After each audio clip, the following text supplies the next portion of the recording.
So I am the honor to introduce the speaker of today's CEDAD seminar, because he is one of the major, in my opinion, absolutely, not only in my opinion, the best scientists in the world about the applications of isotopic techniques to climatology and changes in oceans environmental radiocarbon calibration studies.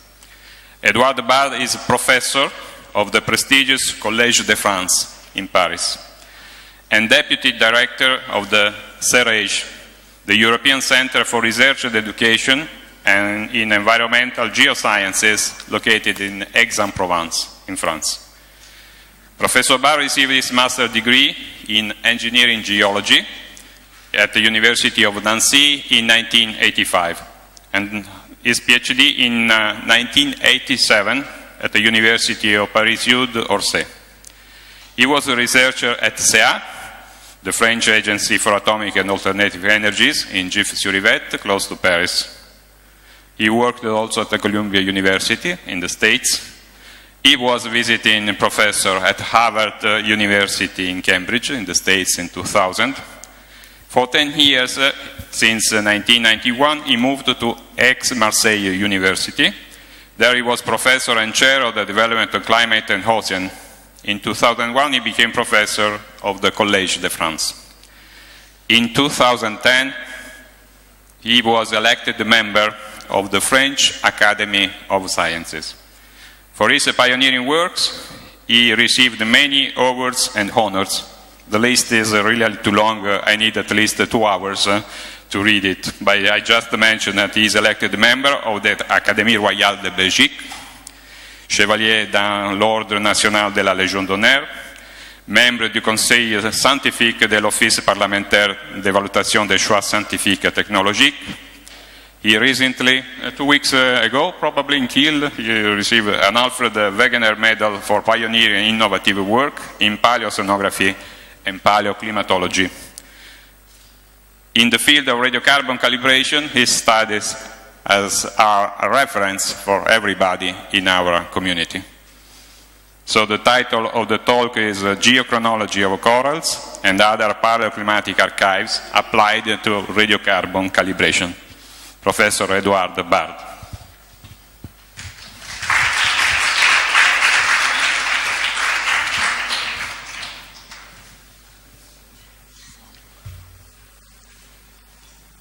Thank you very much for this overly generous citation and presentation. So I would like first to thank, in fact, Professor Lucio Calcagnile for this very kind invitation. That is actually my first time in Lecce, and I'm quite impressed, in fact, by the town. And I'm eager to see also the CEDAD with the accelerator and the laboratory. And when we interacted with Lucio about the title of the lecture, I was quite hesitant. I was hesitating because I proposed, in fact, this title to speak about the geochronology of corals, because I know that some of you are interested by dating corals, and at the same time we use corals a lot for a very important problem in geochronology for the carbon-14. We call that the calibration of carbon-14, because radiocarbon is a very great tool for dating purposes in archaeology or whatever, but at the same time it needs a calibration. And the calibration of C14 is fundamental for users of carbon-14, but at the same time it is a technical issue. So it's a rather technicality that may not be of interest to many. But at the same time, I will try to illustrate that even if we need a calibration, it's like calibrating a tool. So the users don't really care about it. But at the same time, I would like to try to convince you that there is also interesting science behind it, because we can do with the calibration curve, with the information that we get from this calibration exercise, we get information about the carbon-14 and many other things. We can do astrophysics, we can do oceanography, we can do study the deep Earth, how the magnetic field of the Earth is functioning, and at the same time we can also participate to the dating process. So in this lecture, I will try to review a few things, but it's an intractable task, in fact, to give you a full overview of what is going on in that field. And I will try also to begin with some fundamentals aspect of dating by carbon-14. So I'm sorry for those who have seen that already. But I will start from scratch. In fact, I need, in fact, to give you some basics about the carbon-14. And probably it may be boring to some of you, but I need to go through that. So carbon-14 is an isotope of carbon, and it is produced in the upper atmosphere by the cosmic rays.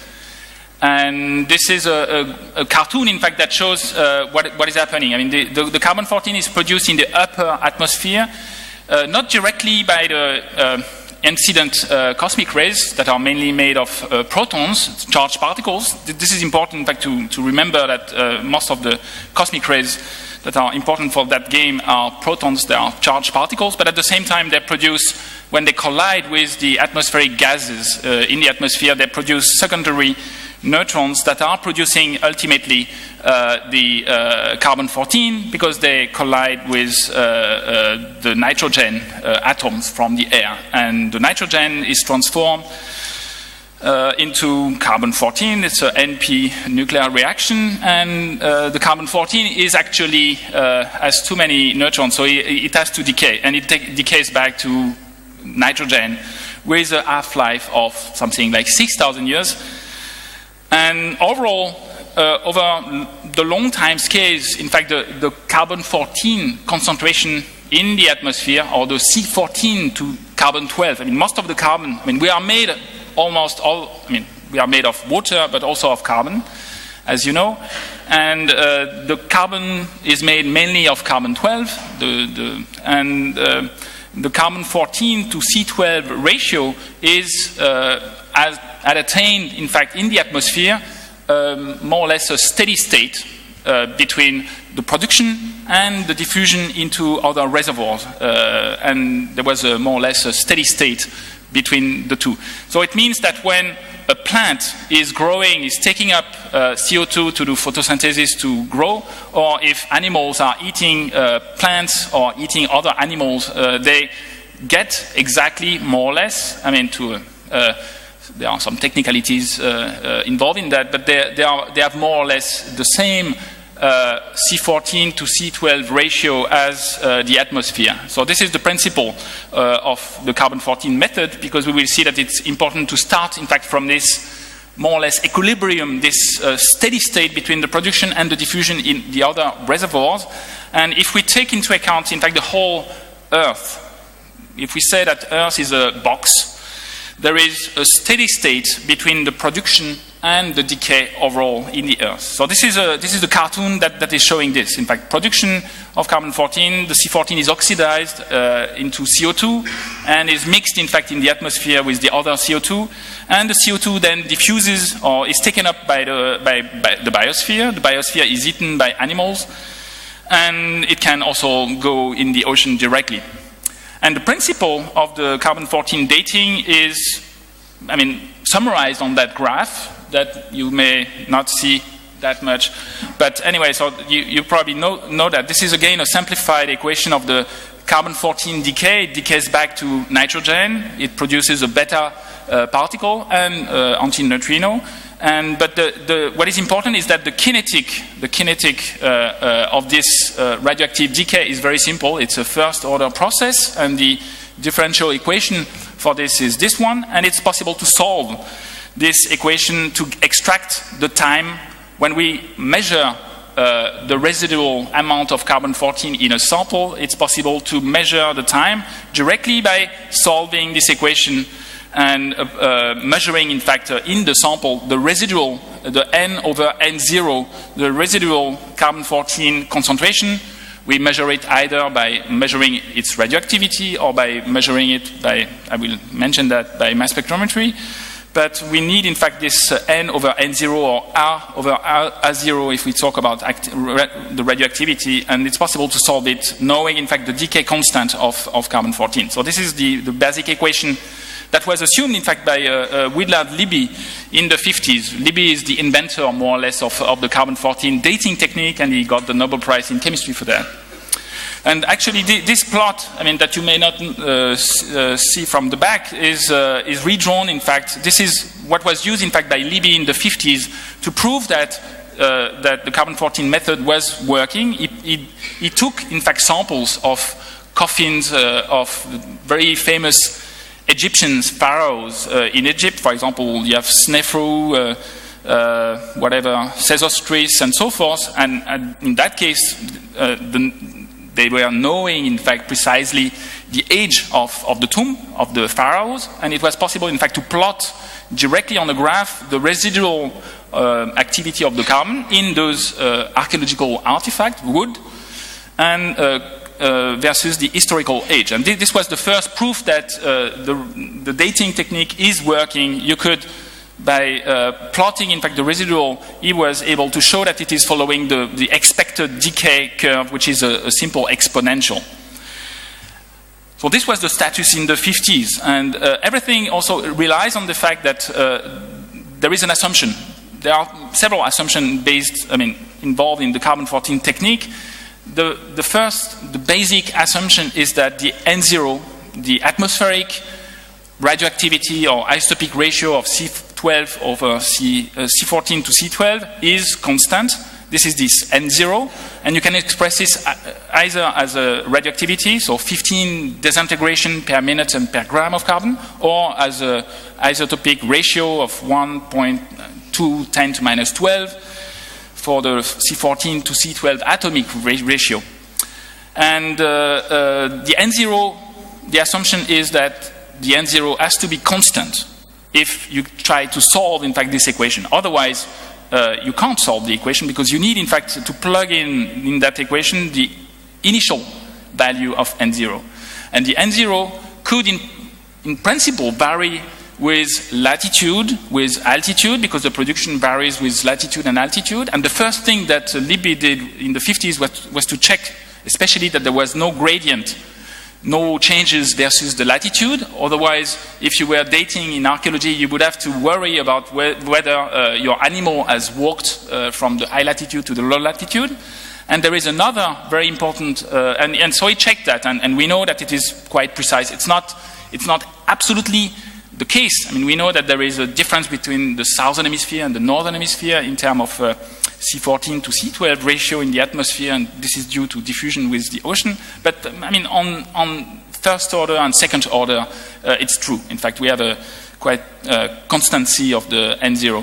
The other thing that is the troublemaker in the carbon-14 is the N0 is constant through time, and we know now that the assumption by Libby is slightly wrong.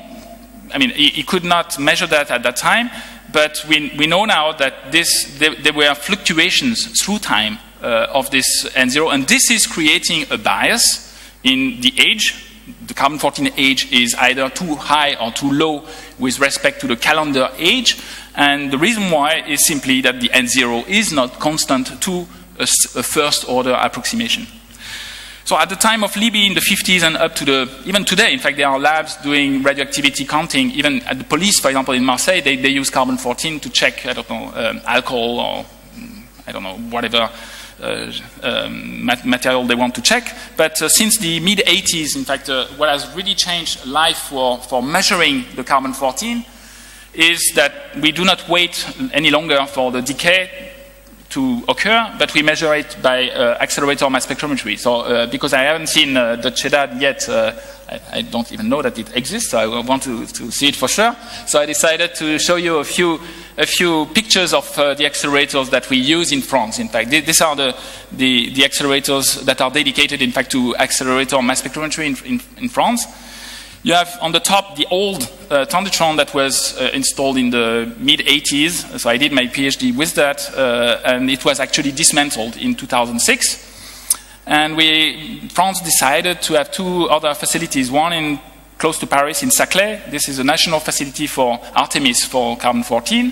And we installed, in fact, in the south of France, Aster, which is a large 5 megavolt machine that can do carbon-14, but it's actually dedicated to other isotopes similar to carbon-14 that are produced by the cosmic rays, what we call cosmogenic isotopes. But we need that, and because the other one is dedicated to carbon-14, we don't need it for the Aster that is installed on my campus in Aix-en-Provence. We use it only for other isotopes, and I will mention that in the lecture because it's important also at one point in time to be able to compare with another isotope what we get from carbon-14. I also I show here the picture of a new accelerator that is actually not installed on the campus. This is it's actually in test. Right now it is in test in Zurich. This is a mini accelerator which is called a MICADAS. So this will be installed at the beginning of next year, and it's working properly in the factory. Obviously, with those machines, we can measure very precisely carbon-14, but in order to calibrate, we need archives. We need archives that are suitable for dating by carbon-14, but at the same time, because we want to calibrate, we need, in fact, to be able to obtain another age for the same archive, for the same sample. So we need very special archives that are perfect, if perfect can be in the real world, and we need to be able to date those archives with 2 different techniques. One is carbon-14, and the other one is supposedly more accurate. And I just show you on this graph a few pictures of the typical archives that we use, in fact, to calibrate the carbon-14 timescale. So the first one that has been very much used for calibrating most of the Holocene. The Holocene is the last 11,500 years. It's subfossil wood. It's possible to find woods to go back in time, and now we can go back in time back to 15,000 years before the present. The principle is quite simple. You can date the wood by simply counting the rings, and then you can measure the carbon-14 directly in the cellulose. And you can compare the two. And of course, you can go back in time by comparing different pieces of wood. It's possible to use the same type of approach, counting annual couplets in what is called barbed sediments, and we find barbed sediments in very special environment, either in the ocean. Marine sediments can be used. So this is just a picture of the main piston core that is used on board the Marion Dufresne, a French vessel. And this is a typical archive that is showing barbs. This is a picture of the barbs from the Cariaco Basin of Venezuela. That is very much used for the calibration purposes. And also this is, you can find barbs also in lakes. This is a typical picture of the barbed lake sediments from a Japanese lake, Lake Suigetsu, that goes back to 50,000 years before the present. So it's possible simply to take the macrofossils and to date in those sediments by carbon-14 and to compare with the annual couplet counting. The other thing that we can use are corals, and in the case of corals, some corals can show rings, like in a tree, but this is not what we use, in fact, to go back and to calibrate. What we do is to use another technique that is possible to use in the corals, mainly based on uranium isotopes. I will illustrate that. So the principle for reconstructing the atmospheric content of the atmosphere, so this N0, this fluctuating N0 through time, is to, in a tree, is to take, to know where the present is, and the present for carbon-14 by definition is 1950. So in order to avoid archaeologists to change dates every year, and to add 1 year, the 0 for the carbon-14 and for all of the dating technique is, by definition, is 1950. So we are all in the future, in the room probably, in terms of age birth. We cannot be dated by any of this technique because we are born after 1950. But anyway, so when you take a piece of tree, it's possible for an unknown ring to count back in time the elapsed time directly by counting the number of rings and to measure the carbon-14. and by plugging this in the equation, correcting for the decay, because in that case we know time very precisely, you can calculate, in fact, the atmospheric content at that time. So you can calibrate either by plotting the N0 through time, or directly by having a curve that shows true age versus carbon-14 ages. So this is the principle also in lakes. You count rings. It's complicated in practice because many things can happen. You can have missing rings, missing couplets, you can have erosion, you can have primes with the barbs. But these are only technicalities. The other technique that is very much used for calibrating is based on dating material. I forgot, in fact, to mention at one point there were stalagmites. Stalagmites are also used now for very much like corals. And the good thing about stalagmites and corals is that they can be cross-dated. So here the secret, in fact, to do the calibration is to date the same sample by carbon-14 and by uranium-thorium. And I don't want to make a story long for the uranium-thorium technique, but this is just the principle of uranium-thorium. The principle of the uranium-thorium technique is that uranium and thorium are two different elements that are very different in terms of behavior in solution. Uranium is very soluble, thorium is very insoluble. So when in natural waters, there is a chemical fractionation. There is no thorium, basically in all waters, in lake water, in the ocean, or in groundwater. Usually there is no thorium-230.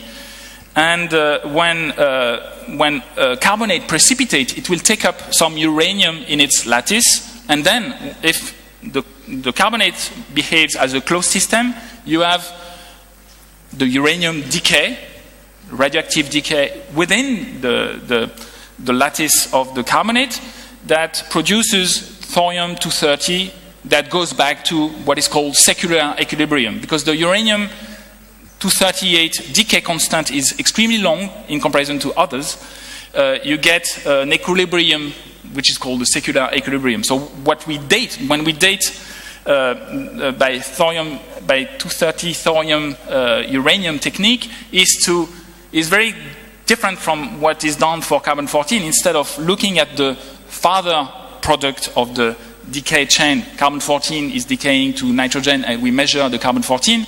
In the case of the thorium uranium, what we measure is the thorium ingrowth in the sample. But at the same time, and this is extremely important to understand the basics, we measure also the uranium-238.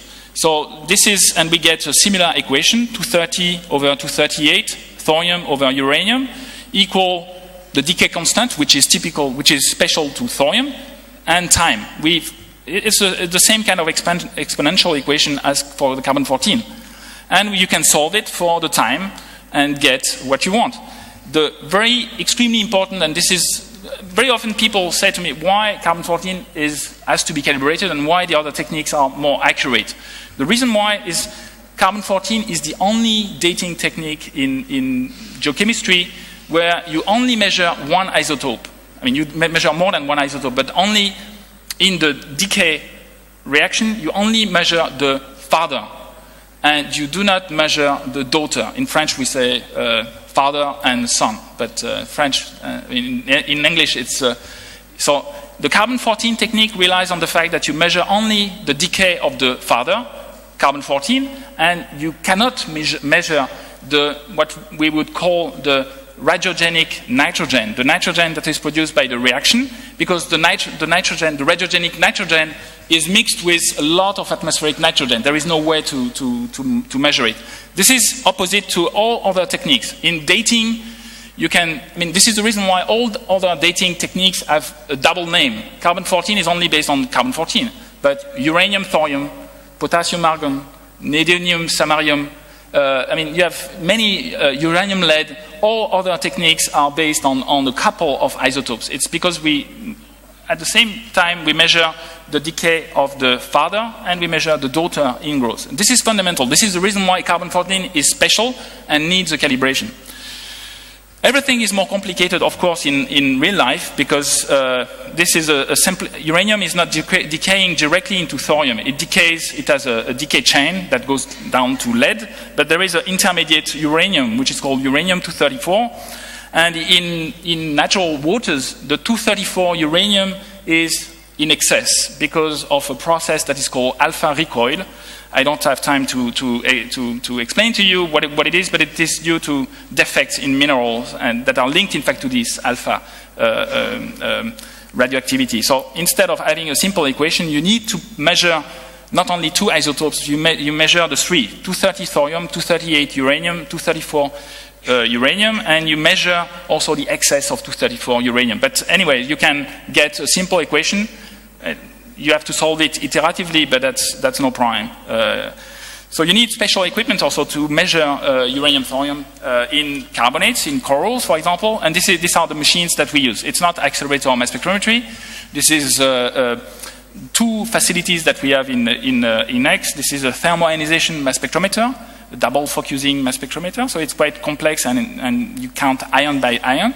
And we just received, in fact, a new multi-collector ICP-MS that is being installed at the same time as the MICA does.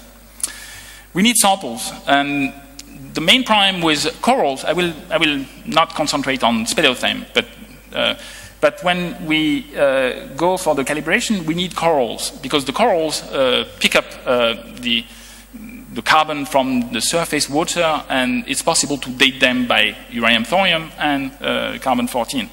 The main problem is that if you want to calibrate the carbon-14 timescale beyond what is well known with and easily known with tree rings, you have to go beyond the Holocene. And beyond the Holocene, it means that all the samples that are interesting for the game are glacial period samples.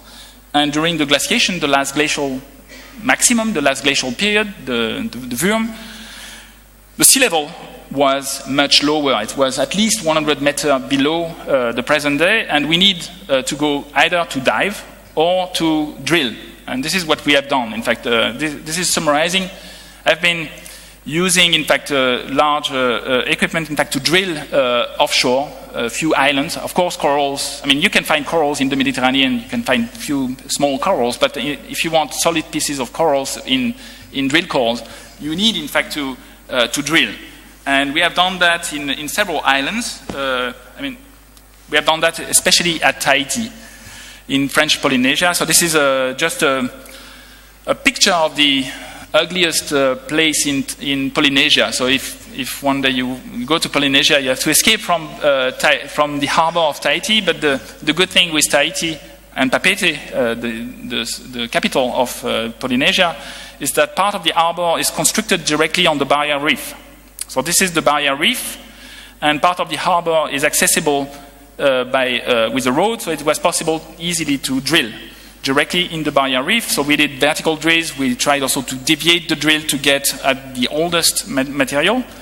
And more recently, we submitted a proposal to the ocean drilling program, in fact, to get samples. And this is what we use, in fact, to drill offshore Tahiti. It happened. This expedition took place in 2005.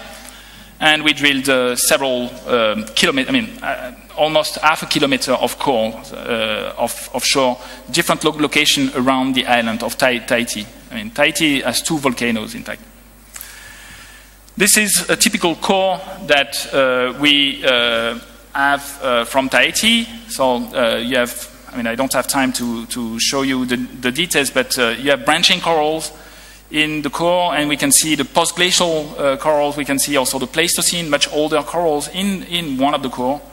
And it's possible to sample the different corals, different species of corals, either branching or massive corals from the same core. And part of the samples are dated by uranium thorium at CEREJ, and the other part for the IODP project was dated at Artemis in that case.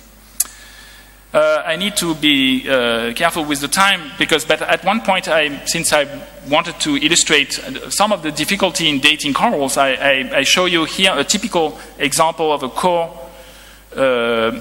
sample, in that case from one of the vertical cores that we selected before.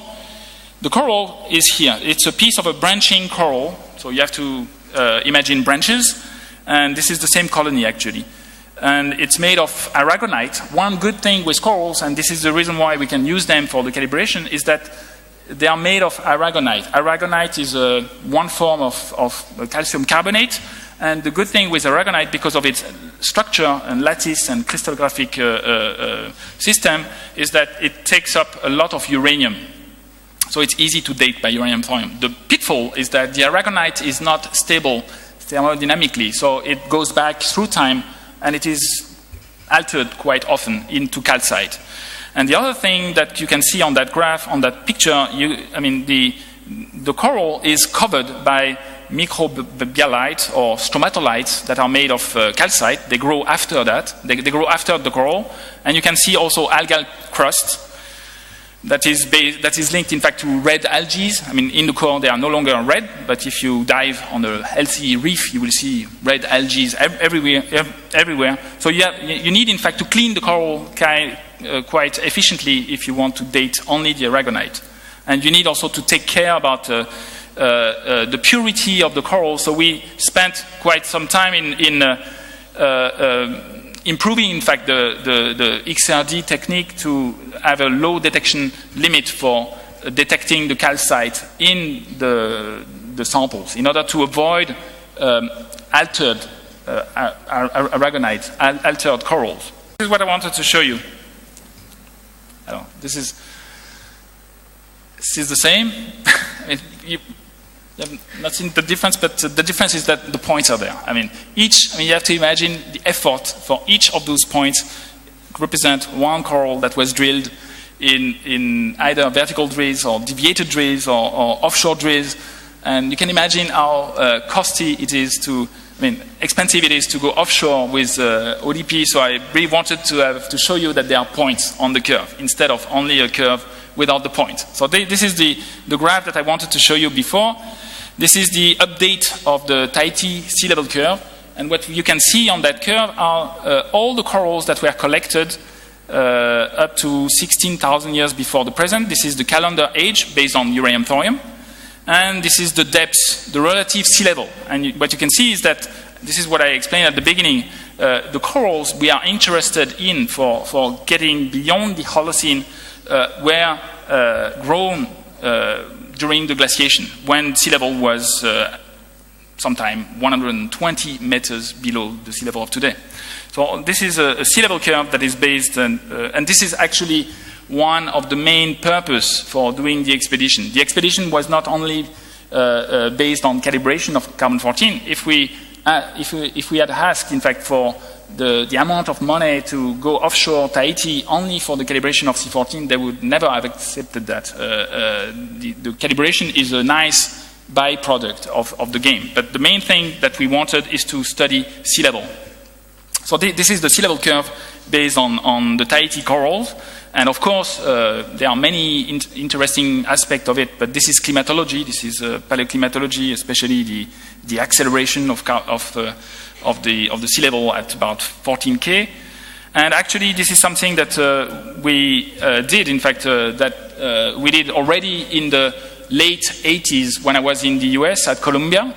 I did that in collaboration with Richard Fairbanks, who was a professor there at the time. And what Rick did was to drill offshore Barbados. Barbados is another tropical island, so it's in the Caribbean. And I don't have the time to convince you, but there is also interesting aspect by comparing two sites for the sea level story in the Caribbean and in the Pacific. But this is actually the Barbados sea level curve, so you can find the same type of information that during the glacial maximum, the sea level was much lower than today. This is sea level versus age, so starting here 21 and 6K. 6,000 years before the present. And at that time, when we published this in 1990, we were very surprised and very puzzled because the two techniques, carbon-14 and uranium thorium, were not giving the same curve. In fact, actually, I plotted, in fact, the two curves on that graph to show the discrepancy between the two information. This is the sea level curve based on the corals dated, the same corals dated by uranium-thorium and the same corals dated by carbon-14. And sometimes the difference is several millennia from each other. And actually the last glacial maximum in the 80s or 90s, people thought that the last glacial maximum was dated to 18,000 years before the present, 18K. And we know now from that work, in fact, that 18K corresponds to 21 kiloyear, 21,000 years. So the difference that you see here is due to the calibration. At that time, we did not know. I mean, we published that just for that purpose. But this is how everything started. It started with the corals and the stuff that we added with Tahiti just confirmed. So by taking all this information, the information from the corals, from the Caribbean, from the Pacific, from my group, from other groups, from also varved sediments, from tree rings, there is an international group of scientists, which is called the ANCAL group, for International Calibration of Radiocarbon group. And this ANCAL group is reviewing, in fact, the new information every 5 years, and is publishing an updated calibration curve that is officially the summary of the calibration curve that has to be used by all users. And this, what is important is that this is done every 4-5 years. This actually was launched, in fact, by one of a pioneer in carbon-14, Mincy Stoiver, and now it is led, the group is led by Paula Reimer at the University of in Ireland, in Belfast.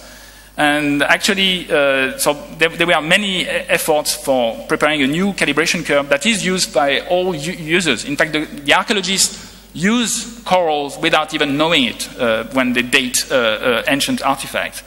And this started in 93, there is a 98 curve, a 2004 curve, a 2009 curve, and the last one, the ANCAL 13, was just released and published only a few weeks ago. So that's the next issue of Radiocarbon, the journal that irrigate, in fact, the community. Everything is in open access. There are several papers that, a series of papers that explain all the details of the different database, and there is a joint large paper that show, in fact, the consensus intercalibration calibration curve for the time period between 0 and 50,000 years before the present. So this is how it looks like. This is a typical graph of the ANCAL paper, which is showing, this is always very boring, because this is, after all, calendar ages. So each point represents one sample that is dated by an independent, accurate technique and dated by carbon-14.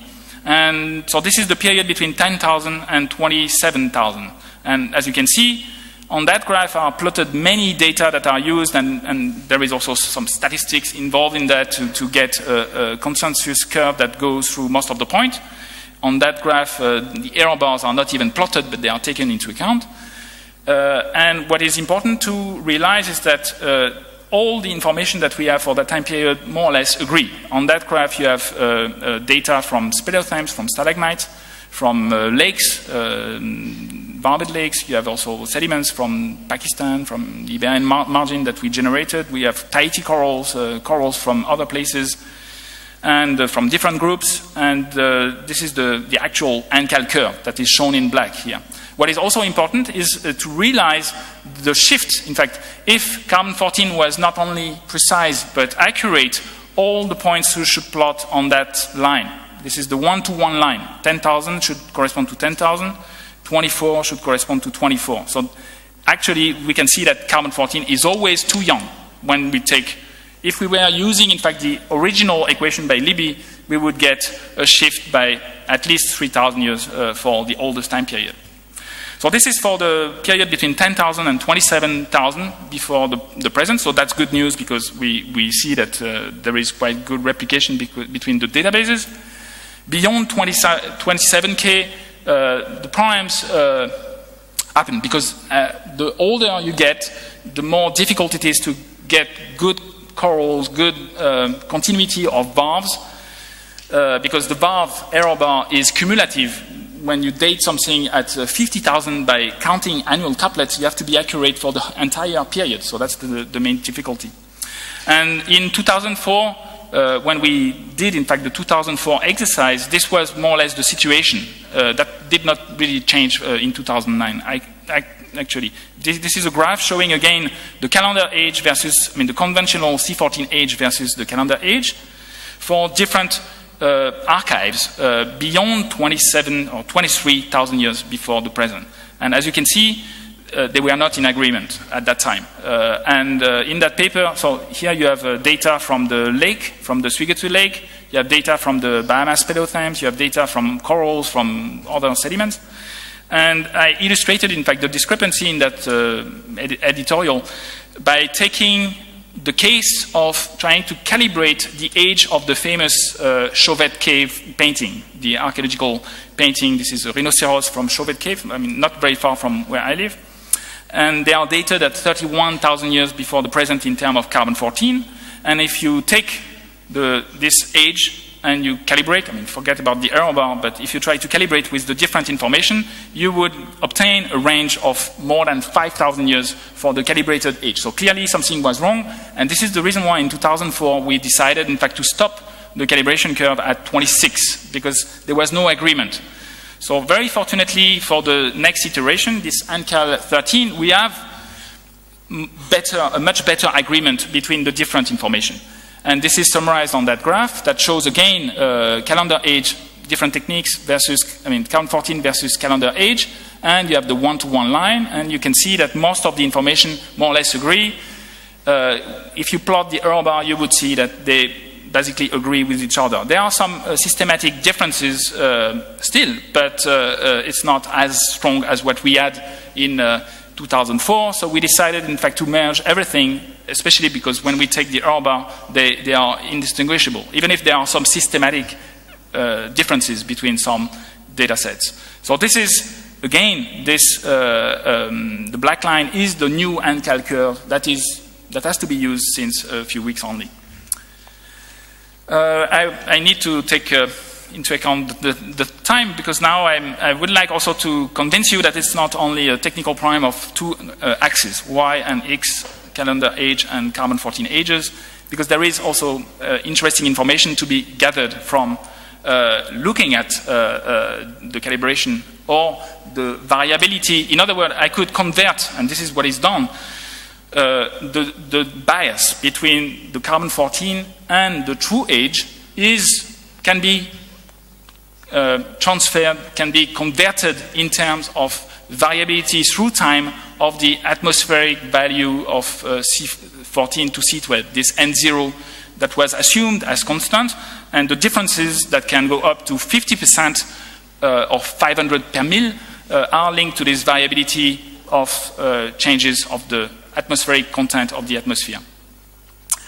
And in order to review that and to see that there is interesting aspect to the calibration, we need to go back again to the basics. And the basics is that, again, that the carbon-14, like other cosmogenic isotopes, is formed in the upper atmosphere by the cosmic rays. But the cosmic rays are the one that produce, in fact, the neutrons that produce the carbon-14 are mainly charged particles.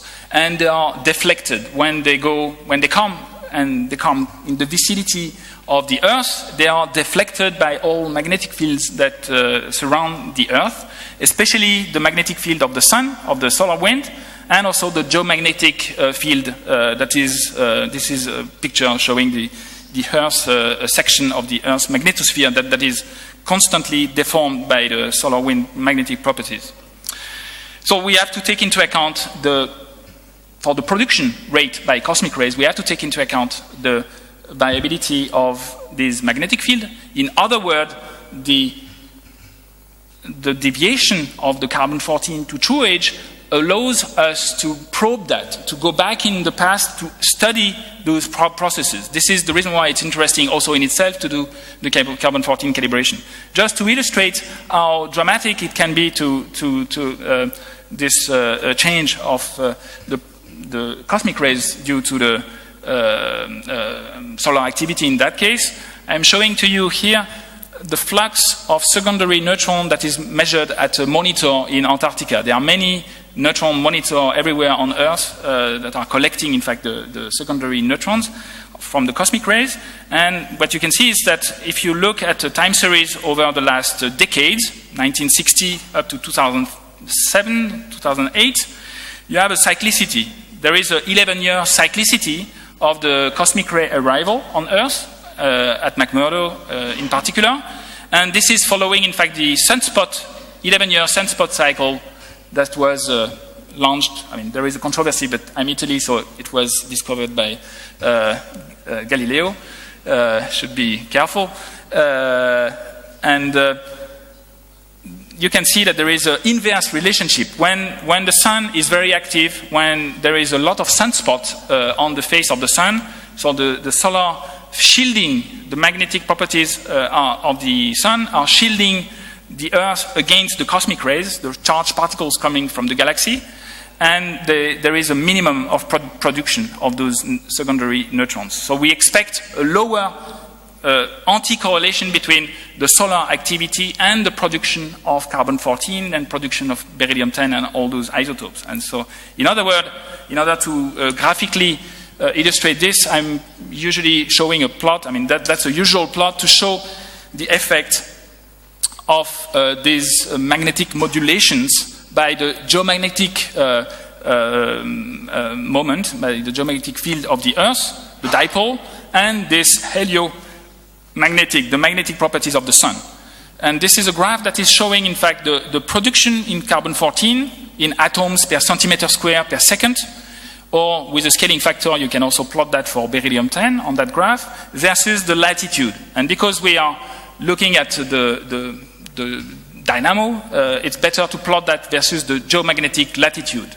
But it's more or less the latitude. And because we are also interested to integrate this, I plotted this with equal area. So this is the sinus of the latitude. But the thing that is shown on that graph is that if you take the average production of carbon-14, it is much higher in the high latitude than at low latitude. And this has to do with the fact that at high latitude, you have a small schematic diagram showing, in fact, what is happening to a vertically incident charged particle that is arriving with the cosmic rays on Earth. When it goes through the pole, the geomagnetic pole, the velocity is parallel to the magnetic field line, so the Lorentz force is nil, and they won't be deflected. So you have maximum of production at the pole, and of course at the equator, because the incident particles are perpendicular to the velocity is perpendicular to the magnetic field line. In that case, you have a maximum of shielding. So this is explaining, in fact, the minimum of production at the equator and the maximum at the pole, and you have also superimposed on that different curves that summarize the modulation by the sunspot cycle. When the sun is quiet, the minimum of the sunspot cycle, you have a maximum of production, and when the sun is very active, very shielding of the cosmic rays, you have a minimum of production, and you vary between the two. This can be graphed scientifically more precisely, so I don't want to enter into those details. Here, this is a graph. This is also varying as a function of altitude. So this is a graph showing, in fact, the production of carbon-14 and beryllium-10 at versus the altitude. And the maximum is in the lower stratosphere at above 10 kilometers. And this is a graph showing, in fact, the dependence of Q, the production, versus the geomagnetic dipole moment and the modulation parameter of the sun. It's always important to compare with other isotopes. And this is what we do. In fact, we do that by looking at another isotope, which is beryllium-10, that has basically the same way of being created by the cosmic rays in the upper atmosphere.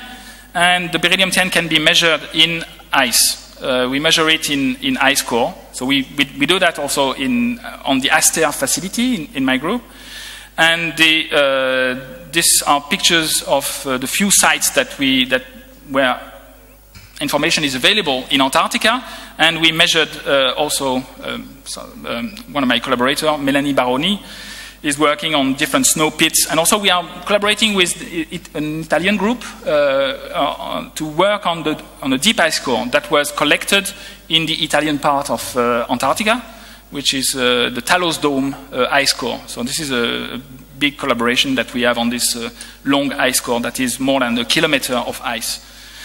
So just to illustrate, this is just the 11-year. It's even possible by looking at beryllium-10 to look at the variability through time linked to the solar cycle. So it's difficult to see it because we are here dealing with very brief periods, and you have many meteorological parameters that can affect, in fact, the beryllium-10. But you can see that the blue curve is showing, in fact, the beryllium-10 at Vostok in the center of Antarctica, and we can see a cycle that is more or less corresponding to the sunspot cycle and the production that is calculated. So it's reassuring to see that we can resolve the 11-year sunspot cycle with beryllium-10. It's possible to see also the sunspot cycle with the carbon-14 in the calibration data, but as you will see, it is heavily, I won't show it, but the 11-year sunspot cycle is very small in the tree-ring data because the carbon-14 fluctuations are damped. They are smoothed out because the CO2 that is tagged with carbon-14, the CO2 molecules, they do not stay in the atmosphere. They diffuse in the entire carbon cycle. And this is the reason why everything gets damped for the carbon-14. So this is a summary graph showing what is the carbon cycle. The CO2 molecule that is tagged with the carbon-14 created by the cosmic rays can go in different reservoirs. It can go in the biosphere and in soils. It can go also in the ocean, taken up by the biosphere of the ocean, the photosynthesis, the plankton, and so forth, and being buried, but it can also dissolve directly in the water. And because of this, this is creating a phase lag and a damping of all the fluctuations linked to production. In order to study that, you need modeling. You need numerical modeling. So this is a graph just for the sake of an illustration of what is modeling. This is trying to mimic, in fact, the fate of the carbon-14, the CO2, in the reservoir of the carbon cycle, the atmosphere, the ocean, the biosphere, the soils, and so forth. And you have different complexities of modeling. This is the old Oeschger model in the 70s with only 3 boxes. But all the carbon, and it can be even more complicated, of course. What does it do on the carbon-14? The carbon cycle is more or less acting on the production changes. Imagine that the production of cosmic rays is modulated by the 11-year sunspot cycle or by cycles that are even longer or even non-cyclic changes. You can imagine that this is acting also on the carbon-14 to C12 ratio of the atmosphere, so it creates the bias that we see in the calibration curve. But in order to understand the process, we have to take into account this complexity of the carbon cycle, because the carbon cycle is acting as a low-pass filter for the fluctuation. Imagine that you have a sinusoidal production change. So this is the sinusoid of production of carbon-14, 11-year, 100-year, whatever. Through the carbon cycle model, either in your computer or in the real world, the atmospheric C14 concentration will be also sinusoidal, but the process will be damped, so it will be smoothed out. The amplitude will be smaller. It will be attenuated, in other words, and also there will be a phase lag. So this is very easy to calculate. These are graphs, in fact, that show the attenuation and the phase lag versus the period of the actual cyclicity for a perfect sine wave. And on this type of graph, you can see that if you have a long-term change of, the geodynamo field, or if you have a very brief frequency on the order of the 11-year sunspot cycle, the attenuation will be different. For example, for the long time scale, there will be no attenuation. In the case of the short time scale, for example, the 11-year sunspot cycle is about 10, and you can see that the attenuation will be 0.01, meaning that the residual 11-year sunspot cycle is only 1% of the original sunspot cycle of production. not sunspot cycle, but 11-year cycle of production is divided by a factor of 100. So we use models, in fact, to compare, and this is important, in fact, to have different isotopes to compare. So I will just show you a few graphs left with this kind of game, because this is really at the heart. These are the data that are used for the calibration of C14, for getting accurate ages, but at the same time, we can do astronomy. This is a graph that is summarizing a few studies of the variability of the carbon-14 in the atmosphere, based on different carbon-14 and other isotopes, based on measurements of the carbon-14 in tree rings for the last millennium, or even more. I mean, here these are years AD. So the arrow of time is progressing from left to right. And what we can see is that there were fluctuations on the order of plus or minus 20 per mil, so plus or minus 2%. But we can replicate and in order to convert them in the same unit, we need, in fact, the modeling, either a forward modeling or an inverse modeling that can be done as well. But the main important thing is to use the model to convert and to plot everything on the same unit. So these are data that were generated from the tree rings, the carbon-14. This is directly coming from the NCAL, in that case 0.4, because there is not much change for that time scale. And you have also two other data sets that are based on beryllium-10 and measured either at the South Pole by the French. I mean, this is something that we published a long time ago.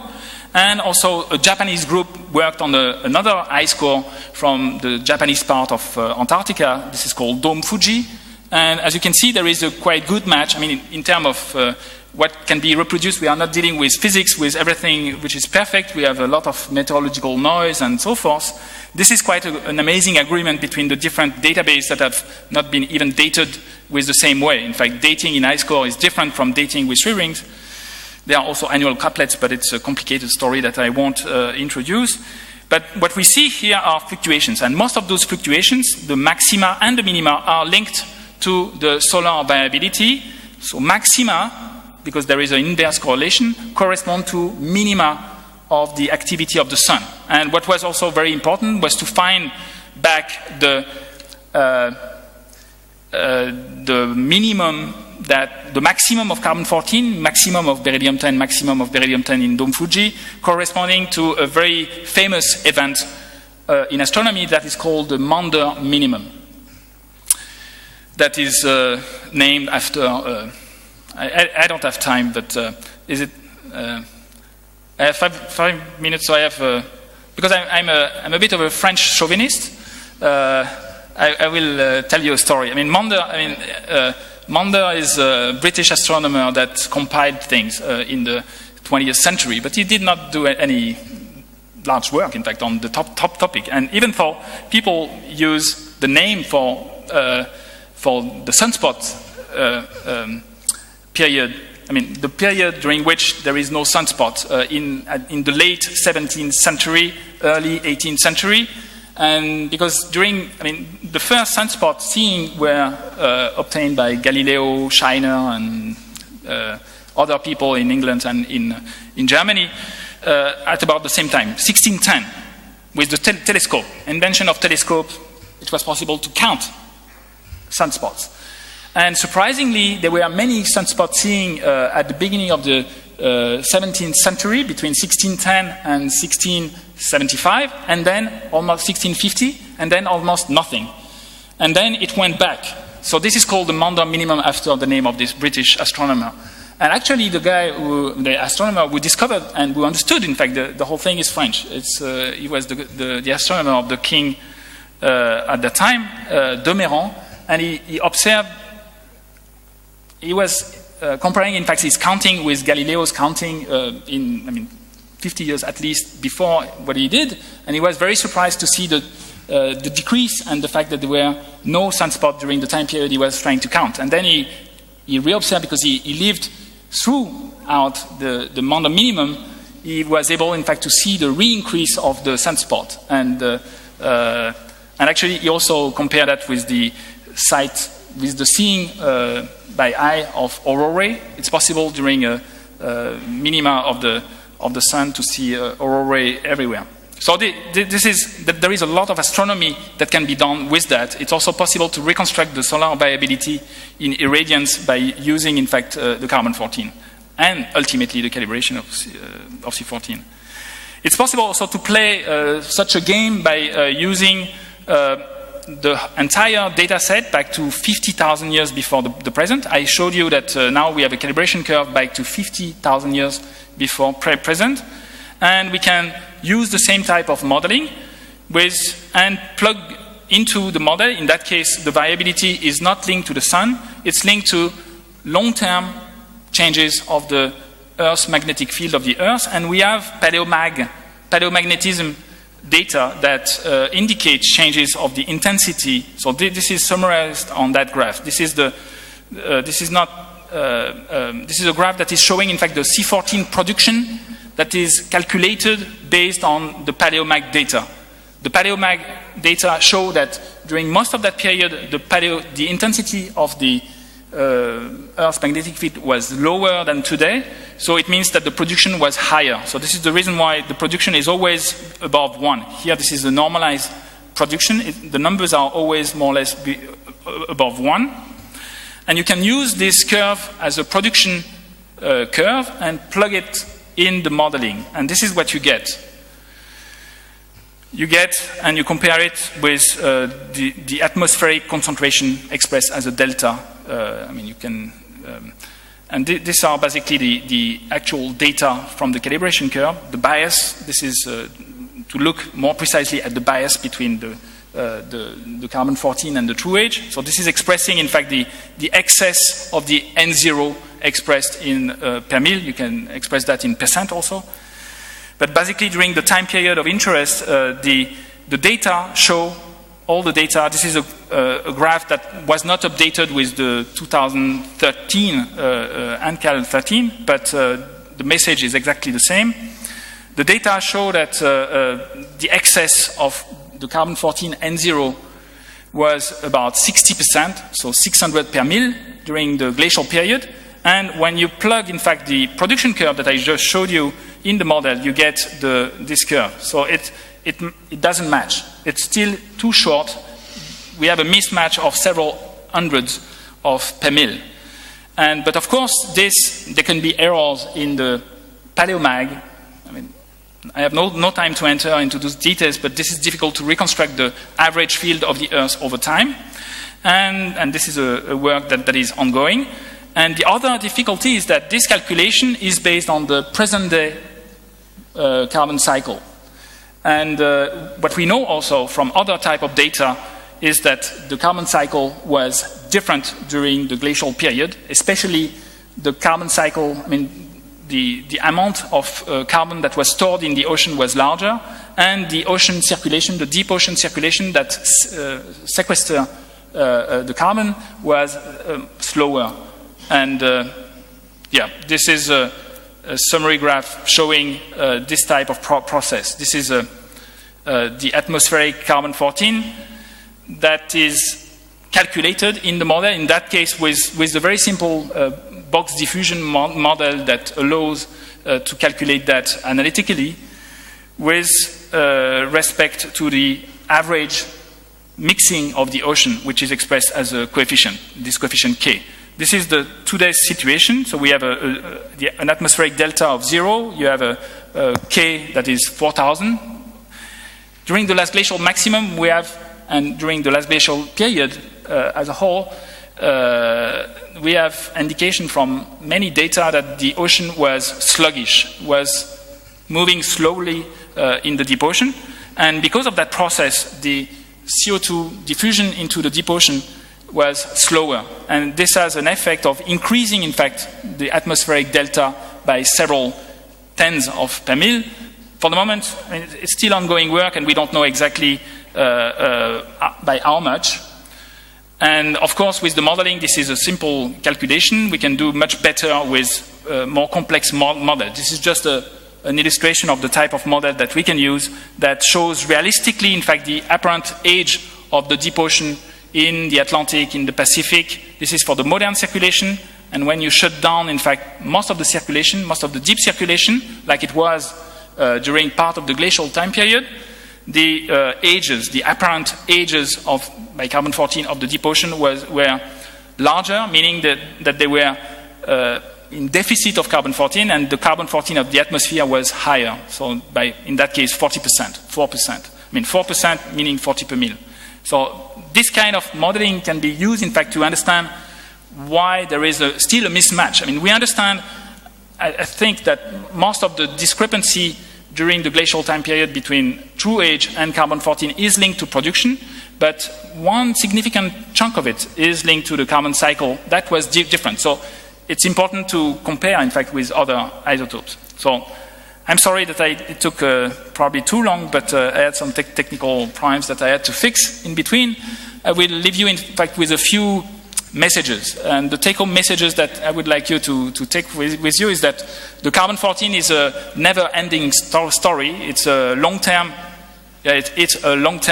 ongoing work. And it needs analytical precision and accuracy. Not only precision and accuracy are different notions. And you need that both for carbon-14 but also for the true ages. And it is, of course, a crucial tool for all C14 users, for archaeologists, for anybody who is using carbon-14. And it's important for their different purposes in science to get accurate ages, an accurate chronology, but it's also important for the people who are studying this calibration because it's a tool to reconstruct the variations of the solar activity. And it's also important because we can reconstruct the average changes of the geomagnetic field of the Earth.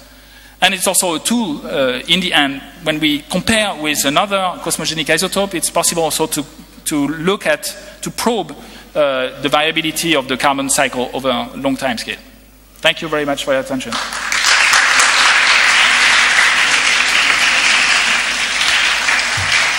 I will translate.